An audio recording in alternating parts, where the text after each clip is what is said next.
Don't miss any content. Don't forget to subscribe and click the notification bell. Hey guys, welcome back to Sahara Football. It's a fine morning here.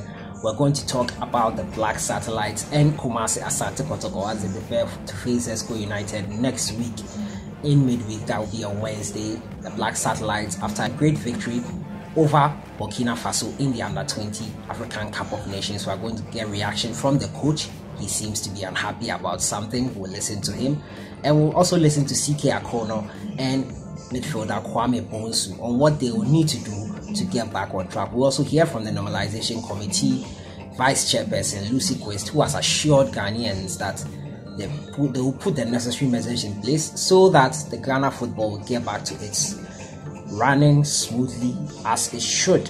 So I'm your host, Selassie Fiaoui. As usual, if you are new to the channel, be sure to subscribe to this channel and click the notification bell. And thank you for joining us. So I'll just jump right into it. So yesterday, the Black Satellites beat their opponents in the first game of the AFCON Under-20 Championship, their first game actually. And they beat Burkina Faso 2-0. A brace from Daniel Lumute was enough for the Black Satellites to get all 3 points. Their next game will be with Senegal. But Coach Jimmy COBBLAH is unhappy about something. Despite the win, he seems to be unhappy. First of all, the Black Satellites were supposed to play on Sunday, but they could not play on Sunday because of floodlight issues, and it had to be shifted to Monday afternoon. And it was played Monday afternoon, and the Black Satellites got their 2-0 win. We'll have a listen to Coach Jimmy COBBLAH right now to see why he was unhappy after the win against Burkina Faso on Monday. Let's have a listen to Coach Jimmy COBBLAH on why he was unhappy despite the win over Burkina Faso. Couldn't bring a lot of local players. We need to rely on our foreign players who couldn't come so early as we expected. And so I think that in our last 2 training games, we realized that it was coming. And we've seen it, but we still have a lot of room for improvement. Yeah, so that was Coach Jimmy COBBLAH there. He was speaking about players coming in late, the foreign players coming in late, and they had to depend on them too much. He was unhappy about that. Following that game, the Black Satellites are going to play their next game on Wednesday against Senegal. But most people are unhappy about that, and that includes the coach of the side. They played just yesterday, and in 24 hours time they expected to play in another match. I don't think that is fair, and so does the coach. He says he hopes they can do something about it, and he's hoping that CAF will reschedule the match probably for Wednesday. Yes, so let's have a listen to Coach Jimmy COBBLAH's reasons for why he's unhappy about the match being played 24 hours. The next game with Senegal being played just 24 hours after their game with Burkina Faso. Let's have a listen to Coach Jimmy COBBLAH on that as well. And I don't think it is right for anybody to say we should play in a competition of this sort after 24 hours. It is not done anywhere. And so I know that the organizers will look at it, and I believe that they will do the right thing for us to play after 48 hours. So that was Coach Jimmy COBBLAH. I don't think it's fair for them to be playing just 24 hours after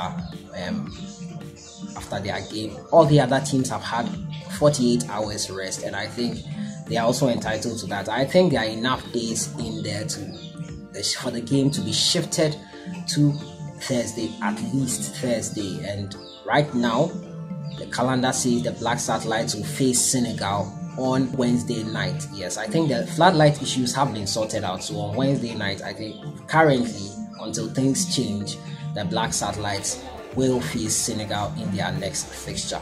The captain of the side, Akonnor, is also guarding against complacency.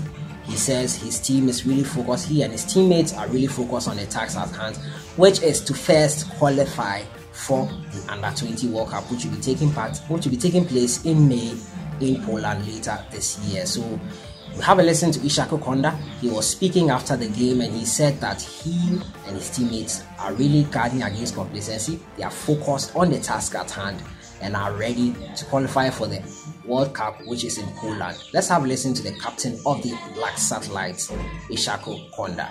We don't play football only on the pitch. We do play football outside and on the pitch. But I think we didn't focus much on our distractions. There were a lot of problems, as the coach said.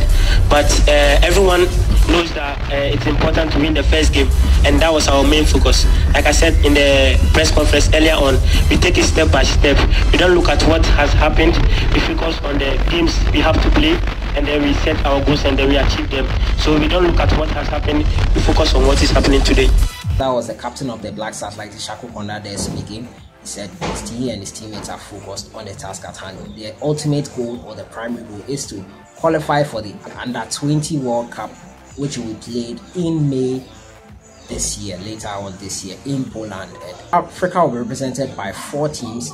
So those who make it to the semi-final, since there are only 8 teams taking part in this competition, those who make it to the semi-final will be the ones to make it to the World Cup and represent Africa, and hopefully Ghana can make it to that stage. Their next game is Senegal.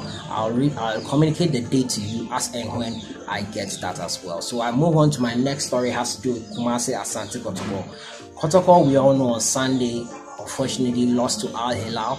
Coach Akonnor has come out to express his displeasure with the results and all that, but they are back in town and they are back to training. They will get back to full training tomorrow. And Coach Akonnor has said that this is a must win. The game they have with Zesco United on the 30th of February is a must win. He has told the boys it's a must win, but he doesn't want to give them too much pressure.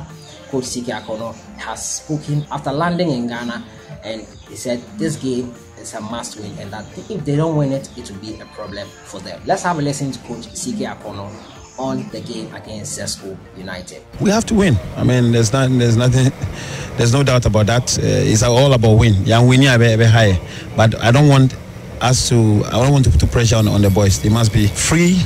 They must have the liberty to play, to express themselves with ideas. We have to win. That was Coach Akonnor there. He said he did not want to give the boys pressure, but he feels that they need it and they need to win the next game. They can't lose against Zesco United, and a draw won't be the best because they are playing at home. In as much as possible in this CAF Confederations Cup group stages, Asante Kotoko, to ensure qualification, must make sure that they win all their home matches and not give much away. If they win their home matches, that's 9 points guaranteed. A little mathematics. If they manage to draw at least 2 points, 2 games away from home, that's also another 2 points, and that's 11. I think even 9 points in some cases is enough to qualify for the next round, which is the quarterfinals of CAF Confederations Cup. So Asante Kotoko, the home games will prove very, very pivotal going forward. So let me know your thoughts on this. How far do you think Kotoko can beat Zesco United? Let me know your thoughts on that in the comments box there.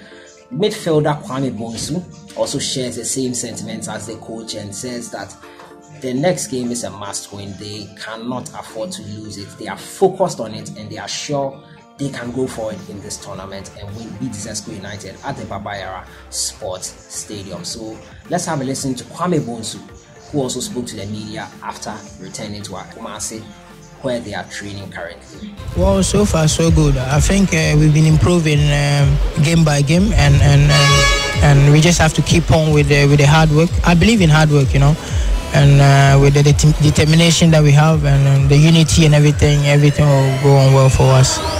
You can't underestimate any club, at the same time you cannot overrate any club.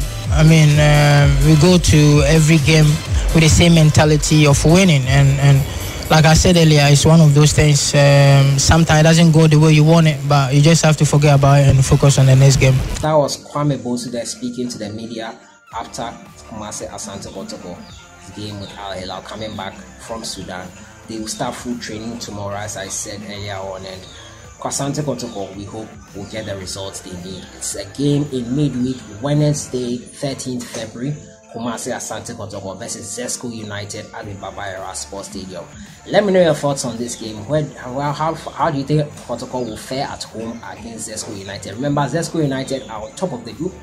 They beat Nkana FC 2-0 on Sunday in the same subsequent fixture when Asante Kotoko were having their game with AL-HILAL in Sudan. So Zesco United will travel to Kumasi later this week. So let me know your thoughts on that as well. Where do you think Kotoko can beat Zesco? Let me know your thoughts on that. So finally, to my last story, it has to do with the chairperson of the normalization committee. We all know what happened to the Ghana Football Association following an analysis expose into the rot and corruption in the system, which is the Ghana Football Association. A normalization committee was set up with the chairman, Dr. Kofi Amwa, and the chairperson, vice chairperson, who in the name of Lucy Quist. She said that they will ensure that all the necessary measures are put in place to make sure that all the systems needed are there for the smooth running of the football when their mandate ends on the 31st of March. That is, if FIFA doesn't give an extension, that is when they should end their mandate on the 31st of March. She was speaking in an interview yesterday. We'll have a listen to her. Let's have a listen to Lucy Quist on the matter of the normalization committee and its duties and how far it has carried them. No, I don't fear, so to speak. What I rather advocate for is a greater sense of responsibility by everyone in the football community, right? It's almost as though some people are willing, not us as a normalization, because our mandate is very clearly set out. When you have clear things you have to deliver, it's easier to identify, I do this, I do this, I do this, and everyone knows the three things we're here to deliver. But the game is bigger than that. You know, remember I set the scene by talking about how long we've played football. I talked about the diversity of the team and why such a team is put together. But we have a much bigger football fraternity and community. And in anticipation of the post period, we've ensured that we've engaged as many people as is feasible. So that was Lucy Quist there talking about the normalization committee putting in place the necessary measures that will make the football run smoothly. We just want our football back. The special tournament is set to start this month, but we have still not had a commencement date on that as well. As and when I get it, I'll let you guys know. So that has been it for today, guys. I'm looking at the Black Satellites performance yesterday. Daniel Lomote, man of the match, with a brace that ended a 2-0 win. And the coach Jimmy COBBLAH on happiness with some few issues. And what do you think about it? Do you think the Black Satellites game should be shifted to Thursday instead of Wednesday? Let me know your thoughts about that in the comments box. The Black Satellites game on Thursday. Should it be on Thursday or Wednesday? Nevertheless, today Nigeria will take on South Africa. Stick to the channel. You get updates on that as well. I'll see you guys in the next one. Enjoy your day.